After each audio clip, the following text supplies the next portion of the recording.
नमस्कार। आकाशवाणी चंडीगढ़ से प्रादेशिक समाचारों के साथ मैं चंदन शर्मा। पहले इस बुलेटिन के मुख्य समाचार। प्रवर्तन निदेशालय ने आज लगातार दूसरे दिन कांग्रेस नेता प्रियंका गांधी के पति रॉबर्ट वाड्रा से हरियाणा भूमि सौदे से जुड़े एक धन शोधन मामले में पूछताछ की।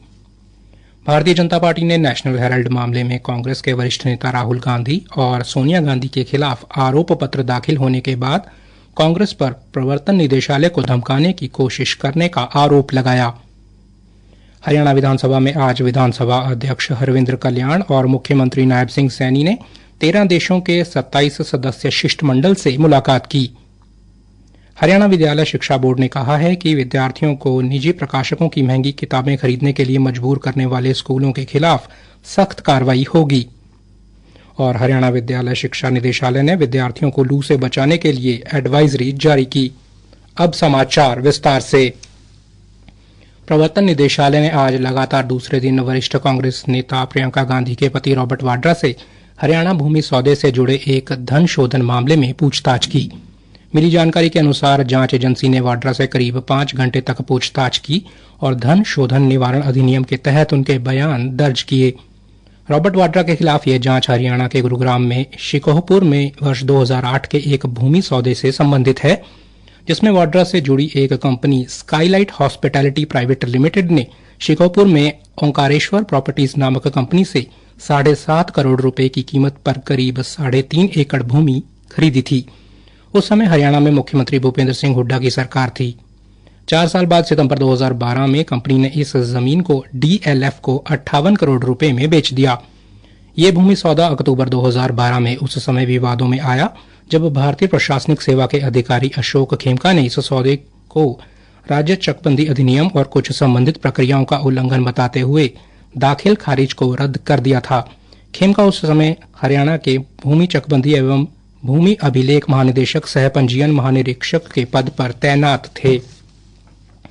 भारतीय जनता पार्टी ने नेशनल हेराल्ड मामले में कांग्रेस के वरिष्ठ नेता राहुल गांधी और सोनिया गांधी के खिलाफ आरोप पत्र दाखिल होने के बाद कांग्रेस पर प्रवर्तन निदेशालय को धमकाने की कोशिश करने का आरोप लगाया। नई दिल्ली में आज संवाददाताओं को संबोधित करते हुए भाजपा के वरिष्ठ नेता रविशंकर प्रसाद ने कहा कि नेशनल हेराल्ड मामले में प्रवर्तन निदेशालय की कार्रवाई एक कानूनी प्रक्रिया है, जिसमें कांग्रेस विरोध प्रदर्शन कर बाधा उत्पन्न करने की कोशिश कर रही है।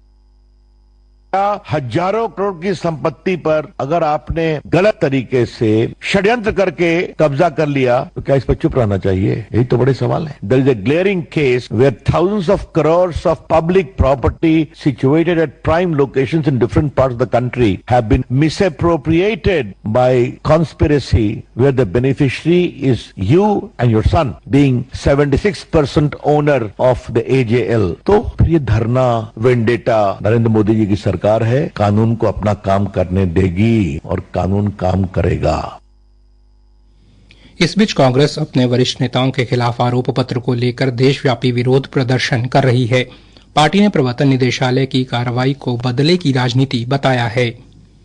हरियाणा विधानसभा पहली बार आज से 13 देशों के 27 सदस्य शिष्टमंडल के अध्ययन दौरे की मेजबानी कर रही है।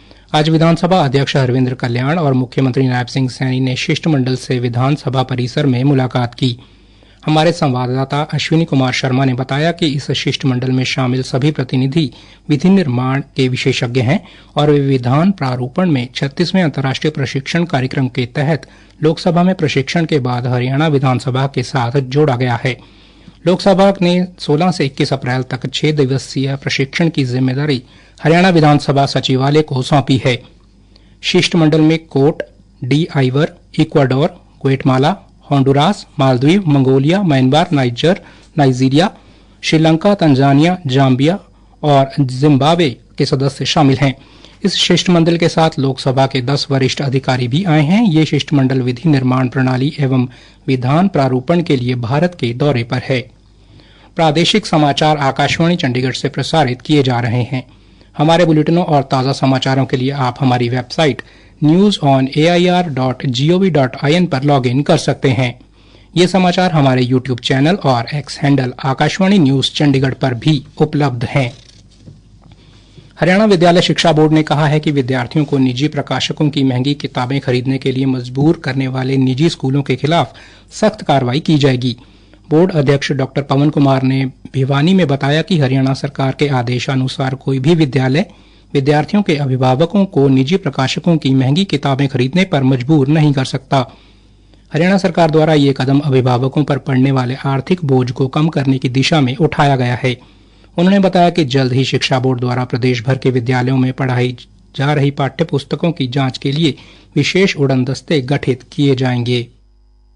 माननीय शिक्षा मंत्री जी ने और माननीय मुख्यमंत्री जी ने अभी रिसेंटली जो बैठक हुई थी उसमें सख्त निर्देश शिक्षा अधिकारियों को, उच्च शिक्षा अधिकारी जो अपने दिए हैं कि ऐसा कोई स्कूल जो प्राइवेट पब्लिकेशन ऐसा कोई मतलब बुक्स रिकमेंड करता है, कोई ऐसी एक शॉप रिकमेंड करता है फलां दुकान से आप बुक लेंगे, उसके ऊपर सख्त कार्रवाई की जाए। जहाँ तक बोर्ड के लेवल का सवाल है, जैसे ही अभी आने वाले टाइम में क्लासेस शुरू हो जाएंगी, हम बाकायदा फ्लाइंग कंस्टिट्यूट करके सभी प्राइवेट और सरकारी स्कूल्स में बच्चों की बुक्स चेक करवाएंगे और जिस किसी स्कूल में हमें प्राइवेट पब्लिकेशन उस स्कूल के विरुद्ध सख्त कार्रवाई की जाए।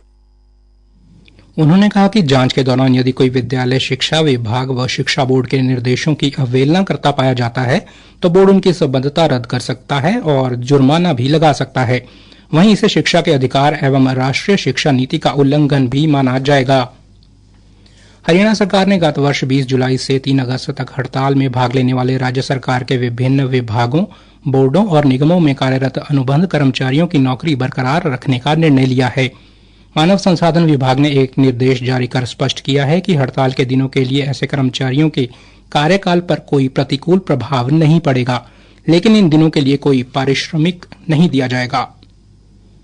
गर्मी के मौसम को देखते हुए विद्यालय शिक्षा निदेशालय ने विद्यार्थियों को लू से बचाने के लिए एडवाइजरी जारी की है।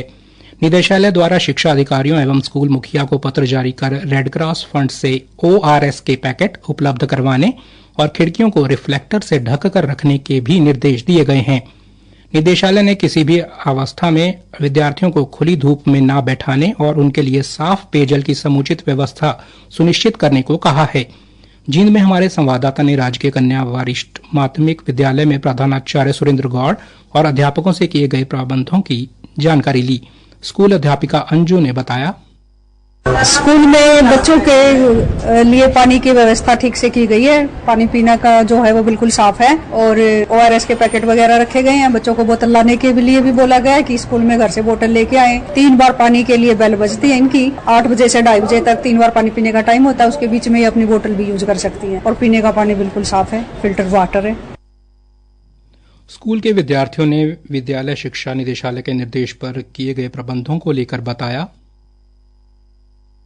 हमारे स्कूल में गर्मियों के लिए बहुत अच्छा किया गया है। यहाँ पे 2 वाटर कूलर हैं जिसमें ठंडा पानी आता है और किसी की तबीयत खराब हो तो उसको ORS भी दिया जाता है। और क्लास में खिड़कियों में रिफ्लेक्टर लगे हुए हैं गर्मियों से बचने के लिए। और हमें गर्मियों में कहा जाता है कि ज्यादा से ज्यादा अपनी क्लास में रहें ताकि हम धूप से बचे रहें। 3 बेल पानी की लगती है जिसमें हमको पानी पीने के लिए कहा जाता है।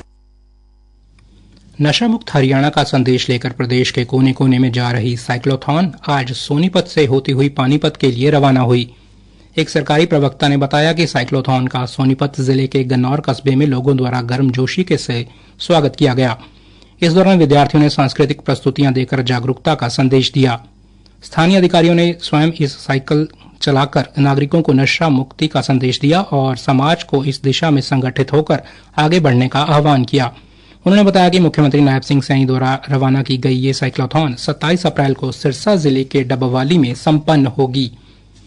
हरियाणा सेवा का अधिकार आयोग ने एक महत्वपूर्ण निर्णय में नगर निगम फरीदाबाद की कार्यप्रणाली पर नाराजगी जताते हुए शिकायतकर्ता को 5,000 रुपये का मुआवजा देने का आदेश दिया है।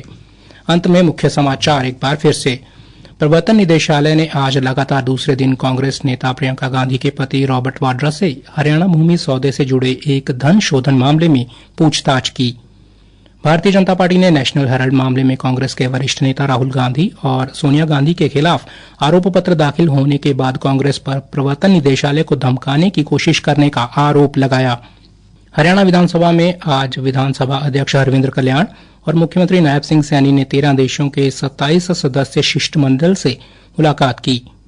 हरियाणा विद्यालय शिक्षा बोर्ड ने कहा कि विद्यार्थियों की निजी प्रकाशकों की महंगी किताबें खरीदने के लिए मजबूर करने वाले स्कूलों के खिलाफ सख्त कार्रवाई होगी और हरियाणा विद्यालय शिक्षा निदेशालय ने विद्यार्थियों को लू से बचाने के लिए एडवाइजरी जारी की।